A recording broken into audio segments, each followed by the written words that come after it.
আপনারা বিয়েতে যান না? বিয়েতে বরযাত্রী বলে তো, বিয়ের সাথে যারা যায় তাকে কি কয়?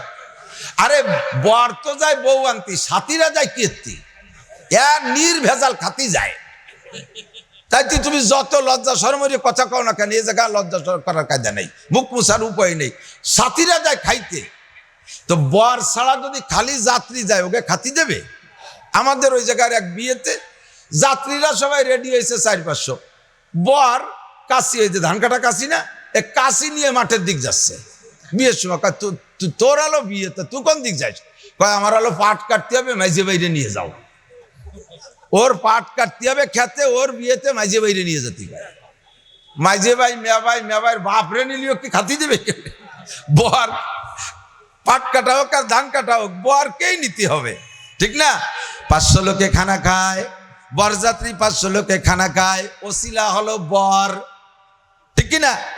বর যদি সাথে না যায়, প্রধানমন্ত্রী গেলেও খাইতে দেবে না, বিরোধী দলীয় নেত্রী গেলেও খাইতে দেবে না, মন্ত্রী পরিষদ গেলেও গেট খুলবে না, এমপি মহোদয়রা গেলেও গেট খুলবে না।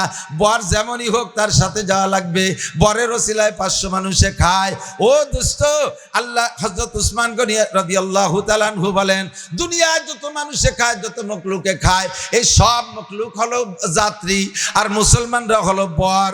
মুসলমানরা হলো বর, ইহুদিরা খায়, নাসারারা খায়, খ্রিস্টানরা খায়, কাফেরে খায়, হিন্দুরা খায়, বুদ্ধরা খায়, বাঘে খায়, সিংহ খায়, হরিণী খায়, গরুতে খায়, শুয়োরে খায়, কুত্তায় খায়, যত প্রাণী মানুষ আর অমানুষ আছে, যত মখলুকে খায়, সমস্ত মখলুকের খাদ্যের ওসিলা বর হলো মুসলমান। আমরা মুসলমান, আমরা বর, আমাদের ওসিলায় রান্না হয়, আমাদের ওসিলায় আসমান থেকে রুজি আসে, আর আমরা না খেয়ে থাকবো, আর ওই যাত্রীরা জনমের মতো খাবে, এইটা হতে পারে না। আমি পরাণ ভরে খাবো, খেয়ে দে থাকলে তারা খাবে, না খায় না খাবে। হযরত উসমান কয়, আমি কেন কম খাবো? আমি পেট ভরে খাইয়ে থাকলে ওরা খাবে, না খালি না খাবে। এই জন্য আমি 20 প্রকার 30 প্রকারের খাই। আর গুলেরা রঙ বুয়ে দেগারাজ, প্রত্যেক ফুলের রঙ ও গিরান আলাদা। হযরত উসমান পোশাক পরতেন, দামি পোশাক। আরে এই দুনিয়ার সব দামি পোশাক বরাদ্দ হয়েছে আমার জন্য, আমি কেন পরবো না? আমি সিরা কাপড় পরে থাকবো, আর আমার নামে বরাদ্দকৃত পোশাক আবু জাহেল, আবু লাহাব, উতবা, সাইবা, ওয়ালিদ ইবনে মুগিরা, দুনিয়ার কাফেররা আমার নামের বরাদ্দের পোশাক পরবে, আর আমি সিরা পোশাক পরবো, এটা হইতে পারে না। এটা ওনার যুক্তিসঙ্গত না? কথা বলেন, কথা বলেন, যুক্তিসঙ্গত কি না? অবশ্যই যুক্তিসঙ্গত। নবীও দামি পোশাক পরেছেন। হযরত আলী রাদিয়াল্লাহু তাআলা যখন খলিফাতুল মুসলিমিন, উনি একবার ইরাকে গেছে। ইরাক তখন একটা প্রদেশ। এই প্রাদেশিক গভর্নরের খবর দিয়ে খলিফাতুল মুসলিমিন, হযরত আলীর রাষ্ট্রের আয়তন কত? হযরত ওমর থেকে রাষ্ট্রের আয়তন বাড়ছে সবচেয়ে বেশি। হযরত ওমর, উসমানের সময় সবচেয়ে বেশি। 2,40,00,000 বর্গ মাইল হযরত ওমরের রাষ্ট্রের আয়তন ছিল। কোন সুবহানাল্লাহ! কতটুক? কতটুক? প্রায় বাংলাদেশের সমান হবে না? বাংলাদেশের অর্ধেক, পৃথিবীর অর্ধেক। এরকম বাংলাদেশ কয়টা লাগে অত বড় দেশের মানুষের পায়খানা বানতি? এত বড় দেশের খলিফা হযরত ওমর, ওনার এক শান, হযরত উসমানের আর এক শান, হযরত আলীর আর এক শান, আবু বকরের আর এক শান। প্রত্যেকের শানেরই প্রশংসা আছে। কতক্ষণ ঠিক না? আল্লাহু আকবার। হযরত আলী যখন প্রেসিডেন্ট, প্রাদেশিক গভর্নরের খবর দিয়ে ইরাকে গেছে। তো ইরাকের গভর্নর খলিফাতুল মুসলিমিন যখন আসতেছে, সে তো সেভাবেই রেডি হয়েছে, প্রস্তুতি নেছে। পরিদর্শনের পরে, অফিস আদালত দেখার পরে দুপুরে খানা খাবে। তো খানার আগে বারবার জিজ্ঞেস করছে খলিফাতুল মুসলিমিন, মা তাশতাহি, আপনার কি মনে চায়, কি খাবেন, কি খাবেন বলেন। ইরাক অনেক আগের থেকে খুব আদর্শ দেশ, আদর্শ সামাজিক দেশ। ইরাক অনেক আগের থেকে, সে জায়গার সভ্যতা সবচাইতে আগে শুরু হয়েছে। মানুষের খানা দানা সবকিছু অত্যাধুনিক। তো বলছে যে এখানে তো সবকিছুই ভালো পাওয়া যায়, আপনি কি চয়েস করেন? উনি বললেন যে আমি খানা তোমার এখান থেকে তৈরি করা লাগবে না, আমি খানার সাথেই নিয়ে আসছি, বরঞ্চ তুমি আমার সাথে খাবা। তো গভর্নর খানা রেডি করেন নাই। দুপুরে যখন খানা খাওয়ার সময় হয়েছে, তখন উনি তো গভর্নর মনে মনে ভাবছে যে আজকে প্রেসিডেন্টের সাথে খাবো, আরো নিয়ে আসছে মদিনার থেকে, কত প্রকার যেন কি হবে তা আল্লাহই জানে। খাস রুমের ভিতরে খাইতে যখন ঢুকছে, তখন খলিফাতুল মুসলিমিন ওমর আলী বলতেছেন, আমার খাদেম আছে সাথে একজন। হযরত আলীর খাদেম কয়জন? একজন, অনলি একজন। সামনে 10 গাড়ি, পিছনে 10 গাড়ি, মাঝখানে কালা কালা 3 গাড়ি, আবার সাইরেন বাজানোর 2 গাড়ি, এরকম না, কিন্তু একেবারে ফর্দে ওয়াহেদ একা। আর সাথে একজন খাদেম নেছে যে রাস্তাঘাটে যদি মরিয়ে যাই তাহলে বাড়ি খবর পাঠাতে 3-4টা লোক লাগবে, এই জন্যই একজন সাথে রাখছে। সফর সঙ্গী একজন সাথে রাখা সুন্নাত। হযরত মুসা আলাইহিস সালামের সাথে খিজির আলাইহিস সালাম, নবী আলাইহিস সালাম মদিনায় তায়েফে গেছেন তখন সাদ ইবনে আবি ওয়াক্কাস, নবী আলাইহিস সালাম মক্কা থেকে মদিনায় গেছে তখন আবু বকর রাদিয়াল্লাহু তাআলা আনহু, এরকম করে একজন সাথে রাখা সুন্নাত। তো হযরত আলী একজন নিয়ে গেছে, খাদেমরে বলছে যাও যে রুম আমাদের জন্য বরাদ্দ করছে ওই রুমের ভিতরে যে দস্তরখান রেডি করো, খানা দানা রেডি করো। তো ওখানে যাইয়া খাদেম খানা রেডি করছে, তাই 3টে প্লেট নেছে, 3টে প্লেটের ভিতরে পানি দিয়ে, আধা প্লেট পরিমাণ পানি দিয়ে ব্যাগের থেকে 3 দুগুনি 6 খান শুকনো রুটি ওর মধ্যে ভিজাইছে, আর 4 সাইডে করে নরম খেজুর ওই পানির মধ্যে ভিজাইছে, যাতে পানিটা মিঠে মিঠে হয় আর তাই দিয়ে রুটি খাইতে পারে। আল্লাহ, এই 3 প্লেটে ভিজানোর পরে হযরত আলী রাদিয়াল্লাহু আনহু গভর্নরে নিয়ে ভিতরে ঢুকছে, চলো যাই খানা খেয়ে আসি। যাইয়ে দেখে খানার ওই অবস্থা। গভর্নর ভয়তে স্টক করার কায়দা। ও কপাল, প্রেসিডেন্ট আইছে, খলিফাতুল মুসলিমিন আইছে, আমার এলাকায় আসছে, আর তাই সে কি খাবার? আল্লাহ, এ যদি দেশের মানুষই দেখে তাহলে আমার এই ভিটে মেরি ফেলা দিয়ে রে। ভয়তে উনি ছরছর করে কাঁপতেছে, লজ্জাতে বলতেছে, খলিফাতুল মুসলিমিন আমাকে এমন একটা লজ্জা দেবেন আমি ভাবতেই পারি নাই। আপনি বললে আমি একটু অ্যারেঞ্জ করতাম, একটু জোগাড় গোছাল করতাম। হযরত আলী রাদিয়াল্লাহু তাআলা আনহু বলছেন, তুমি তো মাত্র প্রাদেশিক গভর্নর, আর আমি এত বড় দেশের প্রেসিডেন্ট। তুমি প্রাদেশিক গভর্নর হইয়া 50 আইটেম যদি তৈরি করতে পারো, আমি প্রেসিডেন্ট হয়ে কি সাথে আমি 100 আইটেম নিয়ে আসতে পারি না? তা আনেন নাই কেন? আমি তো মনে হচ্ছে আপনার সাথে আজকে মদিনার দামি খানা খাবো। কয় যে, আরে গভর্নর, আমার এই যে রুটি, এটা তোমার রাস্তা ইরাকের কোনো দোকানের রুটি না, এটা ইরানের কোনো রুটি না, এটা কাতার কুয়েতের কোনো রুটি না, এটা মদিনার আটার রুটি। আমি মদিনার আটা দিয়ে রুটি বানাইয়া মদিনার রোদ্রে শুকাই, মদিনার পানি দিয়ে আটা চটকাই, মদিনার আগুন দিয়ে সেকি, মদিনার রোদ্রে শুকাইয়া এরপরে মদিনার বাতাস এর গায়ে লাগে। আর এই রুটি যেখানেই যাক পৃথিবীর, সেই জায়গার ভিতরে আমি মদিনাওয়ালা মুহাম্মদুর রাসূলুল্লাহ সাল্লাল্লাহু আলাইহি সাল্লামের ঘ্রাণ পাই। তোমার ইরাকের খাবার ভিতরে মদিনাওয়ালার ঘ্রাণ পাই না। আমার রুটি তুমি খেয়ে দেখো, 40 দিন তোমার ইবাদতের মধ্যে আলাদা রকম স্বাদ অনুভব করবা। গভর্নর রুটি খায় আর রুটির ভিতরে এমন একটা স্বাদ অনুভব করে, জীবনে কোনোদিন এরকম স্বাদ পাই নাই। আল্লাহু আকবার। গর্ত সঙ্গে খারাও মর মরবুদি, গর্ত সঙ্গে খারাও মর মরবুদি, চুবা সাহেব দিল রসি গওহর শবি, কামিলে গর কাকে গিরাদ জরশাবাত, নাকে সরজর বুর্দে খাকে তরশাবাত, উজে করে বাহরে গওহর আওয়ারাত, আজিয়া হাসোয়ে বরসর আওয়ারাত। বন্ধুরে, আল্লাহ ওয়ালাদের কাছে গেলে ভিন্ন একটা ঘিরান নাকে আসে। কথা বলেন ঠিক না? আল্লাহ, হযরত আলী রাদিয়াল্লাহু তাআলা আনহু বলেন যে আমার এই হালাত, আমাদের এই ঢাকার, এদিক তাকান, আমাদের এই ঢাকার, আপনাদের এই ঢাকার এখনো বাসিন্দা, এখনো বেঁচে আছেন, নাম বলবো না, আমাদের ওই দিকের সন্তান। বিশ্ব ইজতেমার মাঠে একদিন আমাদের ওই পাশের ভিআইপি পার্সন যেখানে বসছেন টঙ্গীর মাঠে, আমি ছোট, তারপরে ওই বড়রা ভালোবাসে বিদায় কাছে কাছে যে বসি মাঝে মাঝে, আরো 20 বছর আগে ইজতেমায়, তখন এই মুরব্বী, তবলিগের এই মুরব্বীকে আমাদের ওই পাশের এক নেতা জিজ্ঞেস করছে, ভাইজান আপনি এই বাকি জীবনে এই তবলিগ করে কি মজা পাইছেন, কি পাইছেন? আরে তবলিগ পাইলেন কিভাবে, আপনার পরিবর্তন কিভাবে, আপনি তো এরকম ছিলেন ইত্যাদি বলার পরে ওনার জিন্দেগির মোড় পরিবর্তনের একটা কারগুজারি শুনাইল।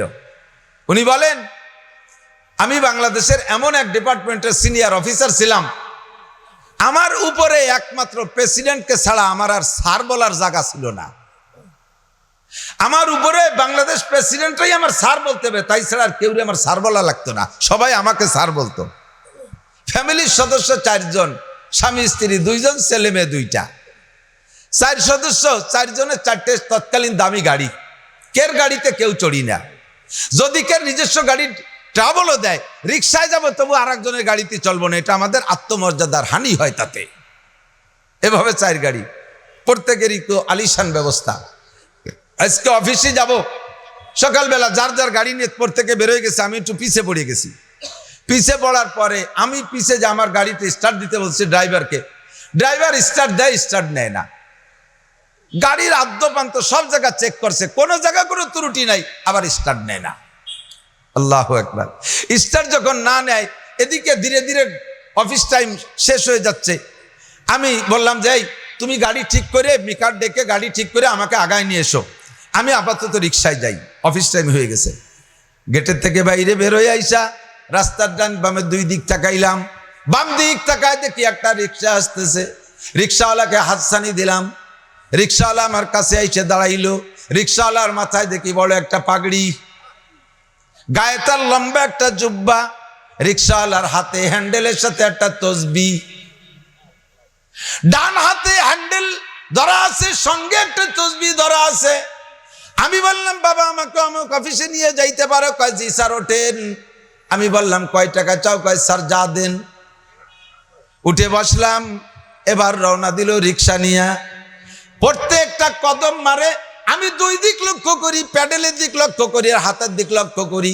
প্রত্যেক এক একটা প্যাডেলের পরে একটা করে তসবিহ দানা ছাড়ে, লা ইলাহা ইল্লাল্লাহ, লা ইলাহা ইল্লাল্লাহ, লা ইলাহা ইল্লাল্লাহ, লা ইলাহা ইল্লাল্লাহু মুহাম্মাদুর রাসূলুল্লাহ। জিকিরে জিকিরে প্যাডেল মারে। আল্লাহু আকবার। আমি তার রাস্তায় ডিস্টার্ব করলাম না, আমি অবলোকন নজরে তাকিয়ে থাকলাম। এমন রিক্সাওয়ালা তো জগতে দেখি নাই। ঢাকার শহরে তো কতদিন পর্যন্ত রিক্সাওয়ালারা দেখি, এরকম তো দেখি নাই। যাইতে যাইতে অফিসের সামনে গেলাম, নেমে আমার স্বাভাবিকভাবে যদি আগেও কোনো দিন রিক্সায় চড়ছি, তখন রিক্সাওয়ালাদেরকে বড় লোকরা টাকা দেওয়ার সময় রিক্সাওয়ালাদের মুখের দিক তাকায় না, আর একদিক ফিরে বাম হাত দিয়ে টাকা দিয়ে হেঁটে যায়। কারণ রিক্সাওয়ালার দিক তাকাইলে ওনার প্রেস্টিজ ডাউন হয়, আর একদিক তাকায় বাম হাত দিয়ে টাকা দিয়ে হেঁটে যায়। আমি এমন বহুবার করেছি, কিন্তু আজকে ছেলেটার চালচলন দেখা আমার ওর দিক তাকাইয়ে টাকা দিতে শখ হইল। চেহারার দিকে তাকায় দেখি চেহারার থেকে যেন আলাদা রকম নূর আসতেছে। সীমাহুম ফি উজুহিহিম মিন আথারিস সুজুদ। নামাজি মানুষ যদি কালো হয় তবুও তার চেহারার মধ্যে নূর আছে, কথা কোন ঠিক না? বেনামাজি যদি উজ্জ্বল ফর্সা হয় তবুও তার চেহারার ভিতরে একটা হিংস্রতা ভাব আছে, একটা কুফরির ছায়া মেঘাচ্ছন্নতা ভেসে ওঠে, ঠিক না? ওর চেহারার ভিতরে একটা নূর দেখতেছিলাম। আমি নিজেই তখন নিজে নিজে অনুভব করতেছিলাম এ কেমন মানুষ। চেহারার দিকে তাকায় বললাম বাবা কত দেবো? কয় স্যার যা দেন। আনুমানিক 5 টাকার ভাড়া আমার মন থেকেই তারে 20 টাকা দিলাম।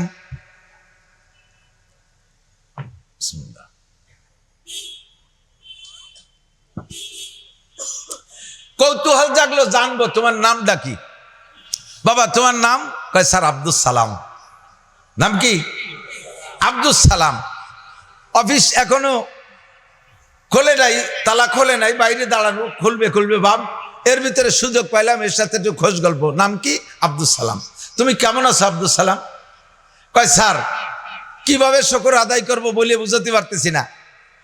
এই বাংলাদেশের যদি 2টা মানুষ সুখী মানুষ হয়, তার মধ্যে একটা আমি আব্দুল সালাম। আলহামদুলিল্লাহ বলেন না? আমি সুখী মানুষ আলহামদুলিল্লাহ। কয় তাহলে তুমি এত সুখী মানুষটা ভ্যান চালাও, রিক্সা চালাও কে?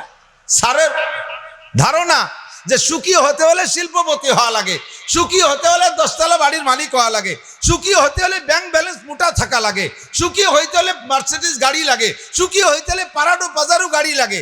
আরে রিক্সা চালানিওয়ালা সুখী হয় কি করে? তুমি সুখী মানুষটা রিক্সা চালাও কি করে? তোমার ব্যাংক ব্যালেন্স? কয় স্যার ব্যাংকে কোনো অ্যাকাউন্টই নাই। ব্যাংক ব্যালেন্স কি আছে? কয় ব্যাংকে কোনো অ্যাকাউন্টই নাই। আরে তোমার গাড়ি বাড়ি? কয় বাড়ি হলো একটা ভাড়া বাড়ি, 1 রুমে থাকি, আরে রিক্সা খান শুধু আমার নিজস্ব। তারপরে এত সুখ? কয় সুখের বিবরণ যদি স্যার সময় থাকে একটু কই। কয় হ্যাঁ কও আব্দুল সালাম কও, তুমি কেমন সুখী আছো একটু কও। কয় স্যার রিক্সা নিয়ে যখন সকালে বের হই সেই থেকে বলা শুরু করি। রিক্সা নিয়ে সকালে যখন বের হই, আমার বাচ্চাটারে নিয়ে আমি বের হই। বাচ্চাটারে নিয়ে আমি রিক্সায় বসায় বাইরে আসার সময় আমার স্ত্রী গেট পর্যন্ত আসে, এসে আমাদেরকে বাইরে বের করে দিয়ে সালাম দিয়ে বিদায় দেয়। আর আমাদেরকে, আমরা যতক্ষণ পর্যন্ত বাঁকার দিকে না যাই, সোজা রাস্তায় চলি। মানুষ যদি রাস্তায় না থাকে, আমার ওই বোরকা পরা অবস্থায় বাইরে এসে আমার দিক তাকায় থাকে। আমি অনেকদিন লক্ষ্য করেছি, আমার দিক যখন তাকায় তখন তার 2 চোখ বেয়ে বেয়ে পানি পড়ে, কাঁদে, এটা আমি দেখছি। রাতের বেলা বাসায় গিয়ে যখন জিজ্ঞেস করি আমারে বিদায় দেওয়ার সময় তুমি কাঁদো কেন, তখন বলে যে আমি তো ঘরের মধ্যেই থাকি, আমার কোনো পরিশ্রম নাই, ছায়া জায়গা থাকি, আমি ফ্যানের তলে থাকি, এখানে ঠান্ডা জায়গায় থাকি, কোনো পরিশ্রম করি না, 3 ওয়াক্ত 4টে রান্না করি, তা আপনারা এসে খেয়ে যান। আর আপনি এই রোদের ভিতরে, নিচে পিচের গরম, উপর থেকে সূর্যের তাপ, এর ভিতরে আমার ভরণ পোষণের জন্য, আমার খুরাকের জন্য, আমার সুখ শান্তির জন্য পিঠ পোড়া খরার ভিতরে এভাবে প্যাডেল মেরে আপনি পয়সা কামাই করেন। আপনার দিক তাকাইলে এটা আমার মনে পড়ে, আমি সেই মহব্বতে কাঁদি। স্ত্রী যখন স্বামীর কাছে তার এই অভিব্যক্তিটা ব্যক্ত করে, তখন স্বামীর ভিতরে কেমন একটা অবস্থা সৃষ্টি হয়। আমার ভিতরে তখন এমন আসে যে আমার মনে চায় যেন আমার স্ত্রীকে আমি মাথায় করে রাখি। বিদায় নিয়ে আসি, আমার ছেলেটাকে পাশে মাদ্রাসা আছে এখানে ভর্তি করে রেখে এরপরে আমি রাস্তায় গাড়ি চালাই। স্যার, যে যাত্রী উঠুক, উঠার সময় বলি আজান হইলে আমি এক কদমে প্যাডেল মারবো না, যে জায়গায় আপনি থাকবেন ওই জায়গায় আপনারা নামাই দেবো, দরকার হয় অন্য রিক্সায় চলে যাবেন, আমি আজানের পরে একটা প্যাডেলও মারবো না। আমি সেইভাবে আজও পর্যন্ত নামাজ শুরু করা থেকে আজকে পর্যন্ত আমার একটা ওয়াক্ত তাকবীরুল্লাহ কাজা হয় নাই। আমি কোনো যাত্রীর কাছে পয়সা করি না, পিড়ি করি না। আজকেও যেমন আপনার কাছে বলছে যা দেবেন, সব যাত্রীকে বলি যা দেবেন, তাতে কমও দেয় কেউ, আবার অনেক সময় বেশিও দেয়। আলহামদুলিল্লাহ, আমার সাথীরা যারা ফাঁকি দিয়ে একটু দুকাবাজি করিয়া টাকা নেয়, এই বিল্ডিং এর ওই পাশে যাবে, শহর বইরে ঘুরে টুরে এনে সেই জায়গা নামে কয় 150 টাকা। এরকম কিছু আল্লাহ আল্লাহ রিক্সাওয়ালা আছে না, ও টাকা রাখতে পারবি না, আসলে যাবে ডাক্তারের পেটে, লাস্টে আমও যাবে, সালাও যাবে, তোর রিক্সাও চড়ে নিয়ে যাবে। এই 2 নম্বরই আমি কোনোদিন করি না। 3 নম্বর, স্যার সারাদিন রিক্সা চালায় যখন যাই, প্রত্যেক দিন আমি ঈশার আগে বাসায় যাই, রাতের বেলা আমি রিক্সা চালাই না। মাগরিবের নামাজ রাস্তায় পড়ি কোনো মসজিদে, মাগরিবের পরে ঈশার আগ পর্যন্ত আমি রিক্সা চালাই। ঈশার আগে বাসায় ঢুকি, বাইরে থাকতে আমি গেটের বাইরে থাকতে বেল দেই, আমার বেলের শব্দ শুনে আমার ছেলেটা টের পায়, আমার স্ত্রীও টের পায়, আইসা গেটটা খুলে দেয় দুইজনেই। ছেলেটা যখন ছোট ছিল তখন পারতো না, এখন সে আমার রিক্সাটা হাতের থেকে নিতে পারে। আমার বাচ্চাটা আমার রিক্সাটা নিয়ে গ্যারেজে ঢুকায় নেয়, স্ত্রী আমাকে হাত ধরে নিয়ে গোসলখানার ভিতরে নিয়ে যায়। গরমকাল হইলে ঠান্ডা পানি, শীতকাল হইলে গরম পানি রেডি রাখে, নিজে হাতে আমাকে ধোয়াই মুছায়, সাবান দিয়ে পরিষ্কার করাইয়া আমাকে নিজে হাতে কাপড় পরাইয়া এরপরে ঘরের ভিতরে নিয়ে যায়। শীতকালে ঘরে গেলে আমার গায়ে কম্বলটা লাগাইয়া দেয়, গরমকালে গেলে আমার গায়ে, ঘরে যদি ফ্যান না থাকে তাহলে তাল পাখা দিয়ে বাতাস দেয়। আগের থেকে রান্না বান্না কমপ্লিট, ইতিমধ্যে ইশারা জান হয়ে যায়। 2 বাপ বেটা মসজিদে চলে যাই, স্ত্রী আমার ঘরের ভিতরে নামাজ পড়ে। মসজিদে ঈশার নামাজের পরে তালিম হয়, তালিম শেষ করে বাসায় চলে আসি। আসার পরে দেখি দস্তারখান, এক দস্তারখানে 3 জনে খানা খাই, স্ত্রীকে নিয়ে বাচ্চাটাকে নিয়ে এক দস্তারখানে 1 প্লেটে 3 জনে খানা খাই। আমার রাতের বেলা আমাদের খানা বড় ধরনের কোনো মাছ শাক কিনতে পারি না, বড় কিছু কিনতে পারি না, ছোট ছোট মাছ আর শাক পাতা যাই কিনি, প্রত্যেক রাতের খানা আমার কাছে রমজান মাসের ইফতারির মতো মজা লাগে। সারাদিন পরিশ্রম করি, দুনিয়ায় যত খানা খাইছেন স্বীকার করবেন, যারা বিশ্বাস সত্য কথা বলবেন, দুনিয়ায় যত খানা খাইছেন ইফতারির চাইতে মজাদার খানা আছে নাকি? কথা বলেন, আছে আছে। ইফতারিতে যা খান, ডাউল চাউল খিচুড়ি মেচুড়ি যা খান, একেবারে প্রত্যেকটা লুকমাই মজা লাগে।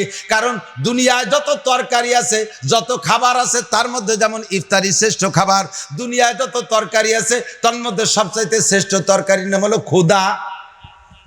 ক্ষুধা যদি কায়দা মতো লাগে, ভাত খাতি তরকারি লাগে না, লবণ দিয়ে 3 প্লেট মেরিয়ে দেওয়া যায়। রমজান মাসের ক্ষুধা তো আর আমাপা ক্ষুধা, রাত 3টে থেকে নিয়ে সন্ধ্যা 7টা, 16 ঘন্টার ক্ষুধা। এ জায়গার কেউ রে ক্ষুধার ওষুধ খাইয়া ক্ষুধা লাগানো লাগে না, সবকিছুতে মজা লাগে। ইফতারি যেমন মজা লাগে, রাতের খানা ওইরকম মজা লাগে। 3 জনে একসাথে বসে খাই, খানা দানা খাইয়া 40 কদম হাঁটা সুন্নাত, বাচ্চাটারে নিয়ে হাঁটি, এরপরে যাইয়া রাতের বেলা সূরা ওয়াকিয়া পড়ি, সূরা মুলুক পড়ি, বাচ্চাটারে পাশে রাইখা আমরা 3 জন এক কাটেই ঘুমাই। রাতের বেলা কোনোদিন শেষ রাতে আমি আগে উঠি, কোনোদিন আমার স্ত্রী আগে ওঠে। স্বামী স্ত্রী 2 জনের আনন্দ বলতে গেলে স্যার একটু লজ্জার হলেও না বলে পারছি না। উনি যেভাবে আমাকে উনি বলছেন আমি হুবহু সেইভাবে নকল করছি। উনি বলেন, স্যার রাতের বেলা স্বামী স্ত্রীর সম্পর্ক, প্রত্যেকটা রাত আমার কাছে আমার স্ত্রীকে নিয়ে আনন্দ যেন বাসর রাতের মতো অনুভব করি। পরিশ্রমী মানুষের শারীরিক অবস্থা ভালো থাকে, আভ্যন্তরীণ স্পৃহা ভালো থাকে, স্বামী স্ত্রীর সম্পর্কটা তাদের ভালো থাকে। যারা শারীরিক পরিশ্রম করে না তাদের আভ্যন্তরীণ দুর্বলতা, ডায়াবেটিস ইত্যাদি মিলাইয়া মোটামুটি ভালোই দুর্বল হয়ে পড়ে, কাজেই তারা মজা কম পায়। এই জন্য কয়, স্যার দিন ভরে পরিশ্রম করি, স্ত্রী নিয়ে আমাকে প্রত্যেক রাত বাসর রাত্রের মতো স্বাদ অনুভব করি। উনি এক একটা করে কয়, আর স্যার লম্বা একটা শ্বাস ছাড়ে। তার মানে ওনার কপালে হয় না লম্বা লম্বা। কোন রাত্রে শেষ রাত্রে আমিও গিয়ে উঠি, কোন রাত্রে আমার স্ত্রী আগে ওঠে, ওযু গোসল যার যা প্রয়োজন সাইরা তাহাজ্জুদের নামাজ পড়ি, দোয়া মুনাজাত করি, জিকির করি। অবশেষে যখন মুনাজাতে বসি, মাঝে মাঝে আমাদের বাচ্চারাও সজাগ হয়ে যায়, আমাদের সাথে মুনাজাতে শরীক হয়ে যায়। ফজর পর্যন্ত জিকির ফিকির দোয়া মুনাজাতের মধ্যে কাটাইয়া এরপরে আজান হইলে ঘরে সুন্নাত নামাজ পড়িয়া মসজিদে চলে যাই, বাচ্চাটার সাথে নিয়া মসজিদে যে ফজরের নামাজ আদায় করার পরে 2.5 ঘন্টা দাওয়াতের একটা কাজ আছে। আমি গরিব মানুষ, 2.5 ঘন্টা পারি না, আধা ঘন্টা 40 মিনিট মহল্লায় তাও দাওয়াতের কাজ সেইরা মসজিদে আইসা ইশরাকের নামাজ পড়ে আবার বাসায় চলে আসি। এসে দেখি স্ত্রী রান্না করতেছে, আমরা 2 বাপ বেটা তিলাওয়াতে বইসা যাই। 2 বাপ বেটার তিলাওয়াত শেষ হইতে হইতে আর এরপরে রান্না শেষ হইয়া যায়। এসে দেখি আমার স্ত্রী তিলাওয়াত করতেছে, আমরা আসলে উনি যায় রান্নায়, আমরা তিলাওয়াতে বসি। এমন করে ঘরটা সবসময় মোটামুটি একটা ইবাদতের উপরে থাকে। এরপরে যখন রান্না শেষ হইয়া যায়, গোসল করে আবার 3 জনে এক দস্তরখানে খানা খাইয়া এরপরে বের হয়ে যাই। স্যার এইটা হলো আমার সুখের কারণ, আমার কোনো ইনকাম ডানিও নাই, আমার কাছে জগতে কেউ চাইরে না, পাবেও না, আমিও কাহারও কাছে পাবো না। যা ইনকাম করি 3 ভাগের 1 ভাগ আব্বা আমার জন্যই পাঠাইয়া দেই, আর 2 ভাগ নিয়ে আমার এখানে সংসার নিয়ে চলতে থাকি। কাজেই আমার চাইতে সুখী মানুষ আছে বলে আমার মনে হয় না। লম্বা একটা নিঃশ্বাস ছাড়িয়ে স্যার কয়, আব্দুল সালাম ঠিকই কইছিস। ভাই স্যার যদি সময় থাকে তাহলে আপনার পারিবারিক অবস্থাটা একটু বলতেন, আমি একটু শুনে যেতাম আপনি কেমন আছেন। ভাই আমার হাই ছাড়াই বুঝিস কিরম আছে। আজকে রাত্রি কথা কই, সারা জীবনের কথা বাদ। আজকে রাত্রে আমি অফিসিতে বাড়ি গেছি, একটু রাত হয়ে গেছে, কলিং বেল চাপতে চাপতে আমার আঙ্গুল ব্যথা হয়ে গেছে, গেট খোলে না। কাজের ভাই এটাও তার রুমের মধ্যে আলাদা টেলিভিশন, সে সেখানে আছে আরামে এসে, তারও কানে যায় না। এরপরে ডাক শুরু করছি, কেউ গেট খোলে না। দোতলার থেকে পাশের বাড়ির মহিলা ডাকে বলছে, হ্যাঁ আমাকে মা স্যার আইছে গেটে বা ডাকাডাকি করতেছে, কানে যায় না। এরপরে আসলো মহিলা আইসা দরজাটা এমন ভাবে খুলিয়ে দিয়ে একটা ঝামটা মারিয়া মুখ খান বুতুম পেশার মতো করিয়া পাশা ফিরেই যে ভদভদ করে চলে গেল। সালাম কালাম তো সেও জানে না, আমিও জানি না। যাইয়ে তার রুমে যে দরজা আটকায় দিছে, আমি যাই ফ্রেশ হলাম, নিজে নিজেই ফ্রেশ হইয়া এরপরে ডাইনিং রুমে গিয়ে দেখি খাবার দাবার বিলাইতি খাওয়ার মতো, কোনোটা আছে কোনোটা নাই, ভাংটা ভুংটো, মাছ শাক তো আর কম কিনি না, পয়সা তো অভাব নাই, এসব কিনি অনেক সুন্দর, কিন্তু সেভাবে আমি 1 রাত্রেরও খানা পাই না। খানা খাইতে বসছি, তরি তরকারি যা পাইছি না পাইছি, লবণের বাটিটা খুঁজে পাচ্ছি না। তার মারে তো ডেকেও পেলাম না, মেয়েটারে বললাম মা লবণ দিয়ে যা। সে আইসে এমন রাগে রাগে লবণের বাটিটা টেবিলের উপরে রাখলো, লবণ টুক টেবিলের উপরে, বাটিটা টেনিস বলের মতো লাইফ দিয়ে নিচে পড়ে গেল। যাওয়ার সময় কয়, তুমি বাসায় না থাকলে আমরা বলো নিরাপদ থাকি, তুমি এসে খালি ডিস্টার্ব করো। আমার ডিপ জলের একটা শুটিং ছুটি গেল, তোমার লবণ দিতে এসে ওর ডিপ জলের শুটিং ছুটি গেছে। দুঃখের জ্বালায় বাঁচে না।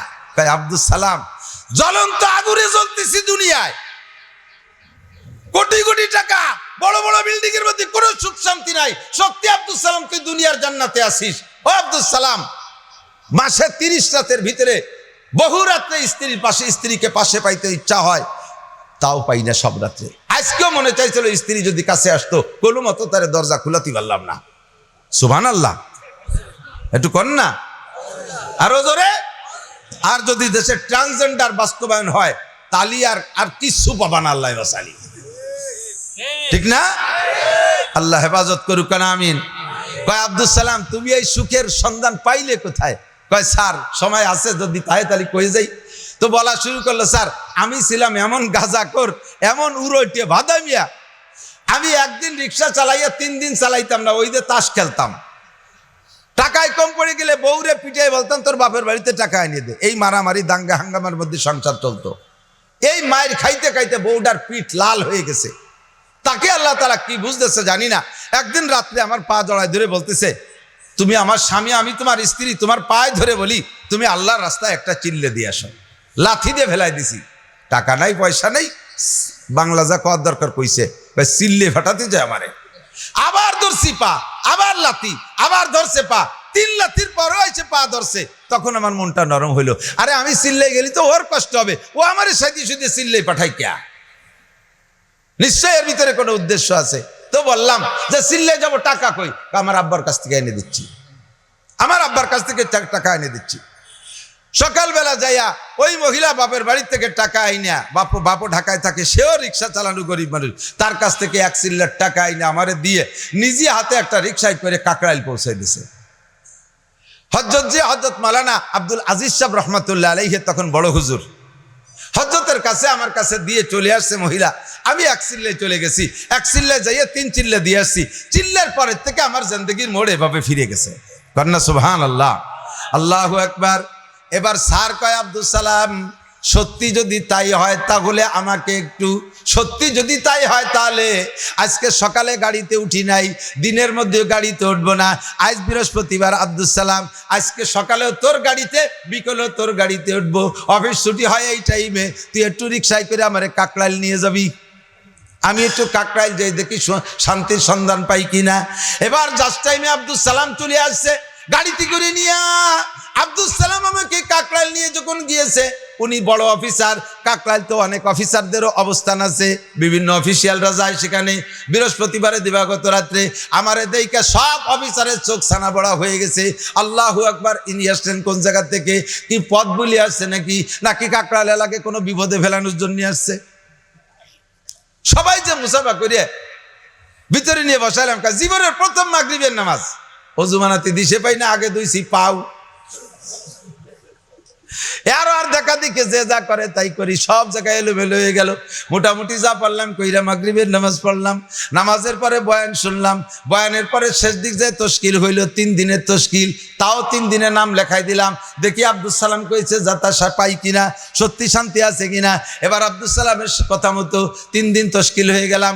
ব্যাডিং তো বাড়ির থেকে আনি নাই, ও জায়গা তো ব্যাডিং কিনতে পাওয়া যায়, ব্যাডিং একটা কিনে নিয়ে চলে গেলাম। 3 দিন সময় দিলাম। প্রথম যে কথাটা বলবো বলে কিচ্ছাটা মনে আইসে গেল, সেটা হলো আমি তো বড় লোক, কত বড় বড় খানা খাই। ওই দিন যে খানা ছিল, মোটা মোটা কদু, কদু চেনেন? কদু, আরে লাউ, লাউ রে, লাউ কলি বেড়া বড় রে কাটলি লাউ কলি স্বাদ হয় না, কদু কলি ঠিক হয়। বড় বড় লাউ, এত বড় বড় কুমড়া, মিঠা কুমড়া, ডল ডলে পানি, মাছ তার মধ্যে কিচ্ছু নাই, লম্বা লম্বা প্লেট, 2 জন বরাবর বসায় দিছে। আমারে নিয়ে বসছেন বড় হুজুর রহমাতুল্লাহ আলাইহি, হুজুর ওই পাশে, আমি এই পাশে। এই দেখি আমার প্রথম ধাক্কায় ভিতরের থেকে উল্টে চলে আসছে, জানলা কি করি খাবো। কিন্তু মজার বিষয়, এই লাল মিষ্টি কুমড়ো যখন কামড় দিছি, আমি দুনিয়ায় কার কাছে ব্যক্ত করতে পারবো না। আল্লাহ পাকের কথা সেদিন আমার মনে পড়ছে, ওয়ালা খাতারা আলা কলবি বাশার, আমি মানুষের জন্য এমন কিছু তৈরি করে রেখেছি মোমেনের জন্য, যা তুমি কল্পনা করতে পারবে না। এমন কল্পনা ব্যক্তও করা যায় না, এমন স্বাদ অনেক সময় ব্যক্তও করা যায় না। এই কুমড়োর মুখে যখন কামড় দিছি, দাঁত ঝুঁকে গেছে, মনে হয় যেন কুমড়োর ভিতরে থেকে আমি জান্নাতের আলাদা স্বাদ অনুভব করতেছি। লাউ কামড় দেয়, লাউ না, লাউ যেন আলাদা কিছু জান্নাতি কোনো খানা। আমি এত খানা খাইছি, পেট ভরে গেছে, পেট ভরে ফেলাইছি। বাড়ি এত দামি তরকারি দিয়ে এত খাই না। আমি তখনই বুঝছি এ ভাতে কাজ করবে। এ ভাত যখন আমার পেটে শুয়ে গেছে, মুখে যখন স্বাদ এসে গেছে, অবশ্যই ভাতে কাজ করবে। কাজে আমার এ জগৎ ছাড়া যাবে না। 3 দিনের তশকিল হইয়া চলে গেলাম। 3 দিনে, পরের সপ্তাহে, পরের মাসে আবার 3 দিন। এরপরে কোনো বৃহস্পতিবার মিস করি না। এরপরে ফাঁকে ছুটি পাইলে 10 দিন 20 দিন। এরপরে যাইতে যেতে রিটায়ার্ডের পরে 1 চিল্লা 3 চিল্লা সাল, বিশ্বের প্রায় 70টা রাষ্ট্র আল্লাহ পাক আমাকে তাবলীগের নামে সফর করার তৌফিক দান করেছেন। আমার হাতে 7 থেকে, সেই সময় 20 বছর আগের কথা, তারপরে তো আরো হয়েছে, আমার হাতে 7 থেকে 8,000 হিন্দু, বুদ্ধ, খ্রিস্টান, ইহুদ, নাসারা কলেমা পড়ে মুসলমান হয়েছে। ইংরেজি বলতে পারে, বহির্বিশ্বে গেছেন, অমুসলমানদের দেশে, খ্রিস্টানদের দেশে, ইংরেজের দেশে, ওনার বয়ানে দুর্বল হয়ে গেছে। এই জাতীয় কারগুজারিতে আজীব। আল্লাহু আকবার। আল্লাহ পাক রব্বুল আলামিন যদি ওই দিন আমার মুখে ওই খানার মধ্যে স্বাদ না দিত, তাহলে হয়তোবা আমি পদস্খলন করতাম যে এই খেয়ে থাকা যায় নাকি, এই খেয়ের মধ্যে আসা যায় নাকি। খানার স্বাদ দেনেওয়ালা কে? জোরে বলেন কে? ইরাকের গভর্নর বলে, খলিফাতুল মুসলিমিন, আমার জীবনে যত খানা খাইছি, তার ভিতরে আজকের এই বিজানে শুকনো রুটি আর এই খেজুর বিজানে পানি দিতে যে স্বাদ পাইছি, এই স্বাদ জগতে কোনো কোথাও পাই নাই। জোরে কন্যা সুবহানাল্লাহ, আল্লাহু আকবার। দোস্ত, সিলেটের একটা জামাত, আমার গতকাল আমার সিলেট মাহফিল ছিল, সিলেটের একটা জামাত আজ থেকে 25-27 বছর আগে হবে, আমাদের মসজিদে গেছে, আমার গ্রামের মসজিদে।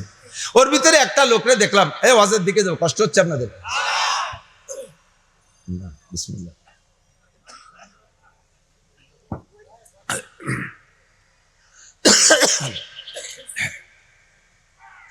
কালো একটা লোক, মোটাও সেরকম, দাড়িও কুকড়ি কুকড়ি, চুলও কুকড়ি কুকড়ি, কুকড়ি কুকড়ি বোঝেন তো, কুড়ামুড়া কুড়ানো। তো যার হুবহু বাহ্যিক চেহারা হাফসিকে মতো, ওই আফ্রিকিদের মতো, সৌদি আরবে তো দেখছি। তা আমি মনে করছি এই লোক বুঝি আফ্রিকা হযরত বিলাল রাদিয়াল্লাহু আনহু দেশের লোক, এনার আরবিতে মনে হয় বয়ান করবে। মাগরিবের পরে দেখি ওই লোকেরই বয়ান সিলেটি ভাষায় কয়, বাংলা বলার চেষ্টা করে শুদ্ধ করে, তা সিলেটি ভাষা শুনেছে যায়। বয়ান শুনলাম, উনি একটা কারগুজারি শুনাইলেন। আল্লাহু আকবার। বাতাস দেয় লিখে, আমার ফ্যান দিয়ে না, গলা বসে দিয়ে। উনি বলতেছেন, আজ থেকে 2 বছর আগে আমি আমেরিকা গিয়েছিলাম জামাত নিয়ে। 2 বছর আগে আমেরিকা যাইয়া তবলিগ জামাত নিয়ে মসজিদে আমরা তালিম করতেছি। কষ্ট হচ্ছে আপনাদের? মসজিদে তালিম করতেছি, মসজিদ খুব হাইফাই, পুরো মসজিদের বডি গ্লাস দিয়ে ঘিরা, বাইরের থেকে সব দেখা যায়।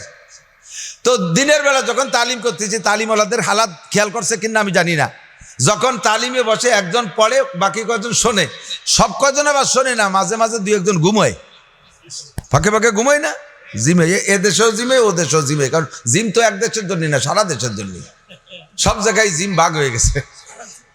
তো আমাদের এই মজলিসে আমরা একজন পড়তেছে ইংরেজিতে, ওই দেশের মানুষও বসছে ইংরেজিতে পড়তেছে, ফাজাইলে আমাল তাবলীগের হিসাবে গেল। তো এর ভিতরে 2 জন পাশে বসে বসে ঘুমোচ্ছে এই পড়ার ভিতর দিয়ে। একটা লোককে আমি ফলো করলাম, মসজিদের পাশ দিয়ে ঘুরতেছে, একটা হাফ প্যান্ট, মানে খুব খাটো হাফ প্যান্ট, প্রায় জাঙ্গিয়ে, আর গায়ে কিচ্ছু নাই, মাথায় চুল নাই একটাও, পিতেলে বদনার মতো রোজ ড্রপ করতেছে, এত বড় চিকচিক করতেছে, মানে কাঁসার বদনা মাথা, চোখ এরম বড় বড় লাল। ওরে তোর ঘোড়া দেখে, পায়ে জুতো আছে কেটস পাড়া, ওর গুল্লি দেখে ভয় পাচ্ছি, জাল্লা এ কোনো অন্য কোনো জাতি টাতি না, কোনো ক্ষতি টাতি না। এই কয় গুল্লি দিয়েই মার মার করে জুতো পরিয়ে মসজিদের মধ্যে চলে আসছে। ও তোর মসজিদের আদব বোঝে না, ওই ল্যাংটা মানুষটা আইসে যে পড়তেছে তাকে স্টপ করাইছে, বন্ধ করেন ভাই, আমার একটু কথা আছে। বন্ধ করাইয়া যে 2 জন ঘুমোচ্ছে, ওই 2 জনের মাঝে বসছে, বসে তাকে 2 জনের ধাক্কায় সজাগ করছে। ভাই এ জায়গা কথা হচ্ছে, পড়াপড়ি হচ্ছে, এখানে কথাবার্তা চলতে, এর ফাঁকে আপনি ঘুমোচ্ছেন, এ কি ঘুম? এ কি ওষুধ খাইছেন যে এই কথার মধ্যে ঘুম আসে? কেন? আমার এই আমেরিকা প্রযুক্তির শীর্ষে, সারা পৃথিবীর ভিতরে ঔষধ প্রষধ কোনো তার কম নাই। আমার এই আমেরিকার সব ঔষধ খাওয়া হয়ে গেছে, 19 বছর আমার চোখে একটা জিমও আসে না, এক পলক ঘুম আসে না। না ঘুমাতে না ঘুমাতে মাথার চুল পড়ে গেছে, লক্ষ লক্ষ কোটি কোটি টাকা কোন জায়গা আছে তার কোনো খবর নেই, পোশাক আশাকের কোনো খবর নেই, নির্জনে শুইয়ে দামি ওষুধ ইঞ্জেকশন নীতি এই দেখেন 2টা ডানা জাজরা হয়ে গেছে, এখন ইঞ্জেকশনে আমার বেহুশও করতে পারে না। তো এই জায়গা কথা হয়, আবার ঘুমোচ্ছেন। নিশ্চয়ই আপনার বাড়ি কোন জায়গা, কোন জায়গাতে? আমরা বাংলাদেশে। হ্যাঁ, বাংলাদেশ হতে পারে। আপনারা কি ওষুধ খাইছেন যেরকম কথার মধ্যে ঘুমাস? আমার ওষুধটা একটু নাম কর, আমি যত টাকা খরচ হোক আমেরিকা বাংলাদেশে যাইয়া ওষুধ নিয়ে আসবো। এখন তবলিগ লাগে তো একটু হেকমত আলাদা, তো আমির সাহেব এই কথা আছে না, তবলিগ আমির সাহেব বলে ও তো এই কথা শোনার জন্য ঘুমানো আলারে বাইরে দাঁড়ায় ডাক দিলি পারত, ঠিক না ভাই? যারা ঘুমাচ্ছেন এই তো একটু এদিকে আসেন, আমার সাথে দূরে কথা বলেন, এ বলি তো ডেকে নিলি পারত। ও বাইরে ডেকে না নিয়ে মসজিদে যখন আসছে, ও মসজিদে আসি নাই, আয়া নেহি ও বুলায়া গিয়া হো, ওই একা একা মসজিদে আসে নাই, ওরে মসজিদে আনছে কে? মসজিদের মালিক করে মসজিদে আনছে, নইলে ওই লোকটা বাইরে দাঁড়ায় আমাদেরকে ডেকে নিত। যেহেতু আল্লাহ তাআলা তারে মসজিদে আনছে, ওর স্টার্টিং করবে। তো হেকমতি পাহলুতি অবলম্বন করে বলতেছে, ভাই আপনি এই যে ইংরেজিতে যা পড়তেছে বোঝেন? বলে হ্যাঁ বুঝি। তাহলে এই পড়াদার একটা পরিমাণ আছে, এই পরিমাণ শেষ হয়ে গেলে এরপরে আপনাকে ঔষধের নাম বলবো, একটু কি বসে শুনবেন এই যা পড়তেছে? বলে হ্যাঁ শুনতে পারি। 19 বছর যখন ঘুমালাম না, আর আধ ঘন্টা না ঘুমালে কি হবে? তা বলতেছে যে হ্যাঁ বুঝি। তখন পড়তেছে হেকায়েতে সাহাবা হযরত ওমর রাদিয়াল্লাহু তাআলা আনহুর খেজুর বাগানের ঘুমানোর কিস্সা। अल्लाह कामिले घर खाके गिरद जरशवाद ना के सर जर बुर्द खाके स्तर शवाद ताजा खाही दास्तन गर्दाग है सिनारा गाहे गाहे बाज खानी किस्साए पारिंदा बुजुर्गानी दिনের কিসসা আলোচনার ভিতরেও আল্লাহর রহমত নাজিল হয়। কথা বলেন ঠিক ঠিক না? ওই গোমে খেজুর বাগানের গোমের কিসসা পড়তেছে, ইংরেজিতে হয়ে পড়তেছে আর উনিও বুঝতেছে। শুনতে শুনতে শুনতে শুনতে এই কিসসার শেষে যাওয়ার আগেই উনার জিম এসে গেছে, ঘুম এসে গেছে। কন্যা আল্লাহু আকবার। এরকম জাকি একটা দিয়ে ঘুম এসে গেছে চোখে। 19 বছর পর আসছে। পাশে যে দুইজন ছিল জড়ায় দড়িয়ে কান দিয়ে ভাইছে, ভাই তাড়াতাড়ি বলেন, ওষুধ অবশ্যই দামি ওষুধ, আপনারা খাইছেন, আমি পাশে বইছি তাই আমার ঘুম এসে গেছে। খাইছেন আপনারা, আমি পাশে বইছি তাই আমার মধ্যে কাজ করে ফেলাইছে, আর আমি খালি তো ঘুম হবেই। একটু ওষুধের নাম পান। আমির সাহেব কয় এই কাজ হবে। ওর যে একটু ঘুম আইছে, ঘুম দিছে কে? ওরে মসজিদে আনছে কে? ওরে ঘুম দিছে আল্লাহ, ওর কাজ হবে। তা বলছে ভাই আর একটু বাকি আছে, 2টা ঘটনার পরে ওষুধের নাম কব। এই 2 ঘটনা বলতে বলতে ফুল ঘুম আইসেই গেছে। ওরে ওই ল্যাংটা অবস্থায় শোয়াই তো মসজিদের মধ্যে, ব্যাডিং মাথার তলে দিয়ে দেশে শোয়াই, একে ঘুমে 3 ঘন্টা। স্বপ্নেও কিছু দেখছে কিনা আল্লাহ জানে। ঘুমের থেকে উঠা জড়াই ধরে আমারে জড়াই ধরে কাঁদতেছে, ভাই এত ফার্স্ট ক্লাস ওষুধ আমেরিকায়, আল্লাহু আকবার। ও তো আর আল্লাহু আকবার কয় না। এত ফার্স্ট ক্লাস ওষুধ আপনাদের যে একজনে খাইলে পুরো মসজিদের সবাই ঘুম এসে যায়। একটু পানিবার কন। তখন আমির সাহেব বলতেছে, ভাই আপনি যদি বিশ্বাস করেন তাহলে বলবো, আর বিশ্বাস না করলে বলবো না। কয় বিশ্বাস মানে কি? আপনি যা বলেন সব মানে তো প্রমাণ হয়ে গেছে। কয় আমরা এখনো ঔষধ খাই নেই, আমরা শুধু প্রেসক্রিপশন থেকে ঔষধের নাম পড়ছি, তাতে এরকম ঘুম আসে। এখন ওই লোকটা কয় যে ভাই আপনাদের দেখে যেভাবে মনে হয় কথা সেভাবে হলো না। এ দুনিয়ার কোন সায়েন্স বিজ্ঞান গবেষণায় বলে না যে ঔষধের নাম পড়লে রোগী সুস্থ হয়ে যায়। ঔষধ না খালি, ঔষধ না খাইয়ে প্রেসক্রিপশন দিয়ে ঔষধের নাম পড়লে রোগী সুস্থ হয়, এ কোনো থিওরিতে আটে না। আপনারা এত ভালো মানুষ মসজিদের মধ্যে বলছে আমি একটা আমি কিনে খাবো, আপনাকে ঔষধ চাচ্ছি না, একটু খালি কোয়ান আমি একটু ওষুধটা কিনে খাই। কয় তাহলে আর বলবো কি করে? আপনি বিশ্বাস করেন না? যদি বিশ্বাস না হয় প্রমাণ করেন। 3 দিন থাকবেন আপনি আমাদের সাথে। এই 3 দিন যদি আপনি প্রেসক্রিপশনের ঔষধের নাম পড়ার পরে ঘুম না আসে, ফিরে দিয়ে চলে যাবেন। যা বলার আপনি বলবেন, কোনো সমস্যা নেই। এখন ও লোক কয় যে তা আমার তো ঘুমের দরকার, যা যে ওষুধ না খাইও যদি ঘুম হয় তাহলে ও কার কি এরা যাবে। কয় তা দেন আমার প্রেসক্রিপশনে ঔষধের নামটা বলেন।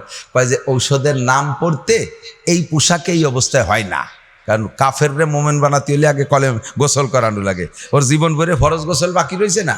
ও 7 সমুদ্র 13 নদী মাথায় ডুবই বেড়ালিও তোর গোসল হই নেই, কারণ কলগড়ায় কুলিয়ে ঋণে নাকে পানি নিয়ে হয়েছে নি গোসল। ওর গোসল বাকি রয়েছে, গোসল করাতে হবে। ইন্নামাল মুশরিকুনা নাজিসুন, কাফেররা সব ওদিতে সর্বক্ষণ নাপাক। তখন গোসল করাইতে কয় গোসল করতে হবে। হ্যাঁ গোসল কয়বার লাগবে? কোরআন দিয়ে আমার ঘুমের দরকার। ওরা যা কইতেছে সব মেনে নিয়েছে। গোসল করাইছি সুন্দর করে। বললাম যে এই পোশাকে এই প্রেসক্রিপশনের নাম পড়া যায় না। কি পোশাক? আমির সাহেবের জুব্বা, আমির সাহেবের পাজামা, আমির সাহেবের টুপি পাগড়ি সব আলাদা করে পড়াইয়া পাক্কা বুজুর্গ বানাইয়া যায় নামাজে বসাইয়া আমির সাহেব সাথীদেরকে কয় তোরা আমরা সবাই 2 রাকাত নামাজ পড়ি, আমরা সবাই 2 রাকাত নামাজ পড়ি, ওর হিদায়তের জন্য দোয়া করি। নামাজ পড়ে সিজদায় বইসা, ওরে তো যায় নামাজে বসায় রাখছে কলেমা পড়ানোর আগে। সিজদায় বসে আমির সাহেব বলে পাসরু জুড়ে কলবি কারে তুরা কলবে হা কল্লিব তুফাইলে মুস্তফা।